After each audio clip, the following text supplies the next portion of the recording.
Tricolor de toda a terra, está no ar o seu Resenha Express, a sua resenha de todos os dias. Eu sou o Quintela e você está no canal Resenha Tricolor 1902, o canal que não quer ser a sua voz, mas quer dar voz a você, torcedor tricolor. Fica aí, só está começando o seu Resenha Express.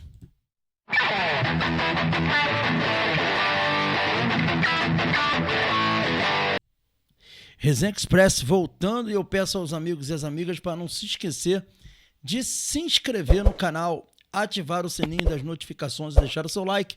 Fazendo isso, você diz ao YouTube que esse conteúdo é bacana e ajuda a gente a distribuir a mais pessoas. Também pedi o hype nesse vídeo. O hype é muito tranquilo, você chega o comentário pro lado, escolhe a opção hypar e vai nos ajudar a entregar o conteúdo do Resenha a mais colegas aí. Então dá essa moral pra gente, não custa nada. Tá bom, galera? Então vamos lá.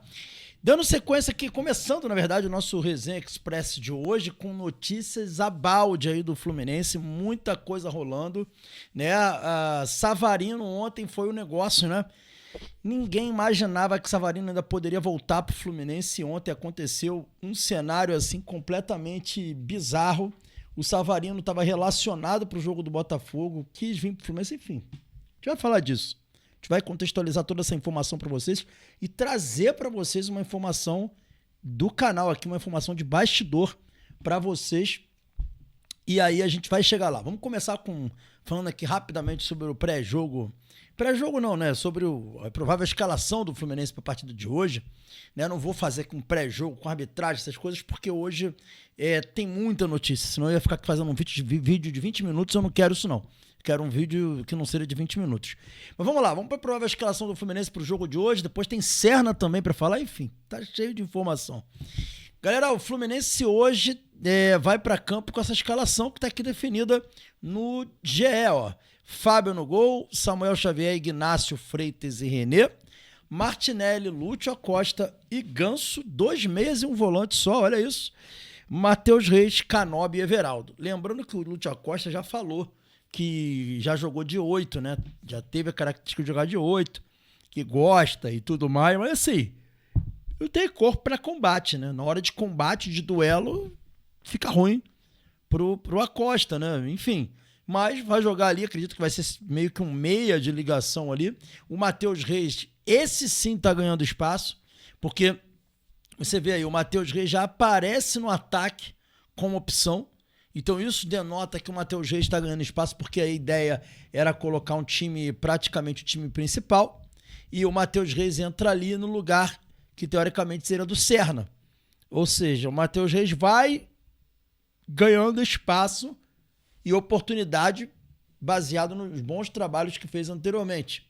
E vocês vejam como é que essa questão, aí voltando aqui rapidamente sobre o Savarino, não estava previsto, essa negociação, que o Wallace Davi jogou os 2 últimos jogos como titular. Então você vê como é que a coisa tava, né? Enfim. Então aí você vê que o Matheus Reis está tendo oportunidade e espero que ele abrace essa oportunidade.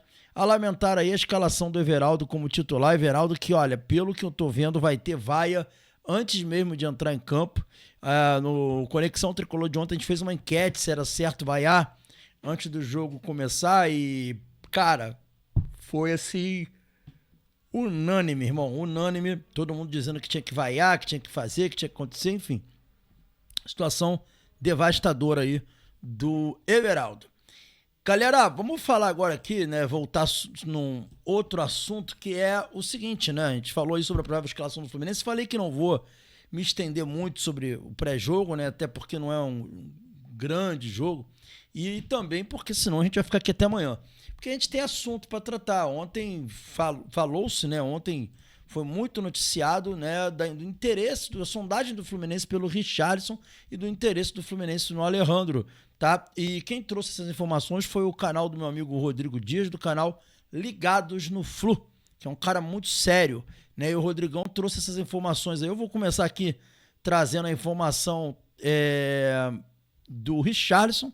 Segundo o Rodrigo, do Ligados no Flu, o Fluminense procurou recentemente informações sobre Richarlison.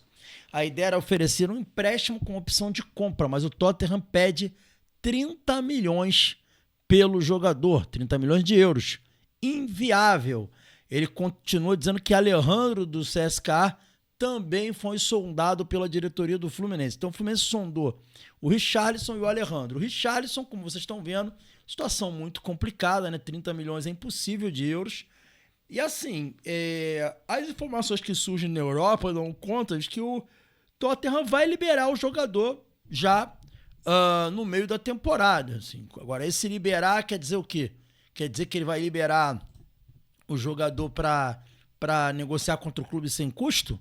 Eu não acredito. Eu não acredito. Então, a dúvida que fica para muitos tá liberando para procurar clube que possa pagar o valor ou tá liberando porque literalmente o que ele quer é que o jogador saia, né, e arrume um clube que queira pagá-lo? Enfim, a gente só vai saber disso quando isso acontecer. Galera, o jornalista César Luiz Merlo, né, que cobre times sul-americanos, especialista em futebol sul-americano, trouxe uma informação bombástica ontem à noite e a gente vai compartilhar essa informação com vocês aqui, ó, que dá conta de que Kevin Serna estaria próximo do Boca Juniors, né? E que inclusive o time argentino fez uma proposta, literalmente apresentou uma proposta pelo jogador ao Fluminense. O clube argentino estaria disposto a pagar 5 milhões de dólares pelo jogador. O Fluminense, aí trazendo aqui, contextualizando a matéria do GE, que a gente vai colocar aqui para vocês, o GE complementou a informação do César Luiz Merlo, que foi exclusiva. Ele disse o seguinte, ó, vamos trazer aqui para vocês, que o Boca tem interesse na contratação do Serna e que a diretoria do Fluminense ainda avalia oferta do Boca, mas inicialmente deseja a permanência do atleta, tá? E aí, o que a gente apurou sobre essa situação aqui? O Fluminense que ouviria a proposta, né? Ouviria a oferta, mas que tem a tendência de permanência, tá? Vamos voltar aqui a nós aqui para a gente poder trazer aqui o melhor, o que eu consegui apurar. O que eu consegui apurar, galera, é que no momento não há a menor condição do Serna ir para o Boca Juniors. O Fluminense não estaria disposto a ouvir a proposta porque o Fluminense não quer negociar o Serna com o Boca Juniors. O Serna é considerado um jogador importante para o elenco do Fluminense e por mais que o valor seja bom, porque o Fluminense comprou ele muito mais barato, o Fluminense avalia que a perda desportiva do atleta seria muito grande. Então, por conta disso, por conta da perda desportiva, o Fluminense entende que não vale a pena negociar o jogador nesse momento.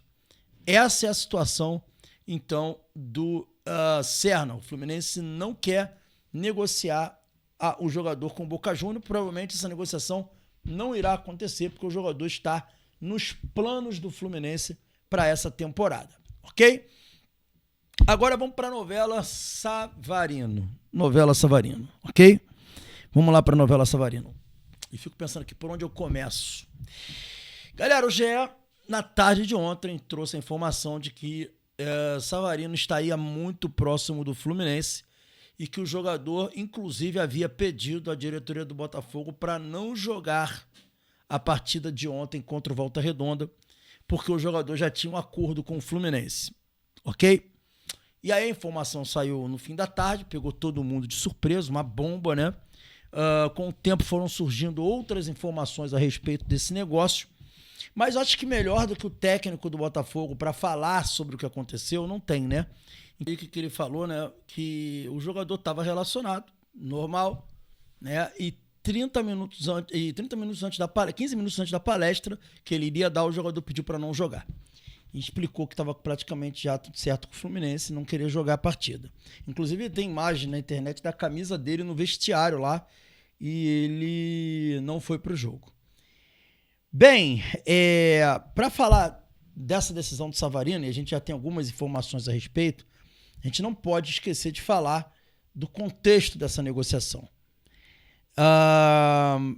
O Botafogo, ele está vivendo um momento muito difícil com o transfer ban, tanto é que o técnico do Botafogo citou também essa situação. Então ele está precisando vender jogador, fazer dinheiro, e ele viu no Wallace Davi uma grande possibilidade de fazer dinheiro para frente. E também no Savarino de se desligar de um jogador que tem um salário alto. O salário do Savarino hoje gira quase em torno de R$900 mil. Ele ganha algo em torno de 860 mil, 40 mil sendo complementado ali com bônus e tudo, chegando a R$900 mil. 90 mil reais, olha. R$900 mil. Tá, desculpa, galera. Estão acertando aí. O salário do Savarino é R$900 mil. Então, o Fluminense lá atrás tinha feito uma oferta, tinha conversado com o Botafogo. O Botafogo procurou o Fluminense interessado no Wallace Davi. E aí o Fluminense falou, olha, a gente não quer vender o Wallace Davi. E o Botafogo ofereceu por conta própria o Savarino. E o Savarino não está sabendo de nada. Quando o Savarino chega de viagem, ele fica muito desapontado em saber que o Botafogo negociou ele sem falar com ele. Eles se consideravam um cara importante para o Botafogo, tanto no campo quanto fora do campo. E ficou muito chateado com a situação da forma como foi conduzida. Isso foi o Savarino. Quando ele soube da proposta do Fluminense, o Fluminense fez uma proposta para ele, inclusive um plano de carreira, com contrato e tudo mais, o Savarino ficou balançado, interessado no negócio. Só que, depois de conversar com a família, pesou a ligação com o Botafogo, pesou a carreira que ele construiu no Botafogo e pesou também alguns fatores financeiros que envolviam lá tempo de contrato com o Fluminense, salário que ele embora haveria um aumento salarial, a informação que eu tive aqui era algo em torno de 1.300.000 e ele achou que não valeria a pena por todo esse contexto que a gente está falando aqui, mas o Botafogo deixou claro para ele que tinha interesse de negociá-lo. E aí, em cima da hora ali, ele fez uma contraproposta para o Fluminense, que eu não sei quais são os valores, que o Fluminense não achou viável. Não achou viável a contraproposta e manteve o que tinha sido falado anteriormente. E aí o Savarino, que já estava a fim de não ser negociado mesmo, resolveu continuar no Botafogo. Ok. O que fez o Savarino voltar atrás? O que fez o Savarino voltar atrás foram algumas situações. O Botafogo tinha lá algumas questões com ele, que anteriormente disse que não estaria disposto a cumprir no negócio. E nessa nova situação, ele voltou a consultar o Botafogo sobre a possibilidade de voltar à negociação com o Fluminense. E o Botafogo colocou a ele algumas condições que resolveriam uma questão financeira que ele tinha com o Botafogo. Ele ficou de pensar, só que estava tudo certo para ele ir para o jogo contra o Volta Redonda. E aí, em cima da hora, em cima da hora não, né? Pelo que eu fiquei sabendo, uma noite anterior, ele conversou com a diretoria do Fluminense, manifestou o interesse de Fluminense. O Fluminense acertou um aumento para ele na proposta de salário um pouco maior, bem como um aumento do tempo de contrato. A informação que eu tive é que seria 3 anos, foi prolongado para 4.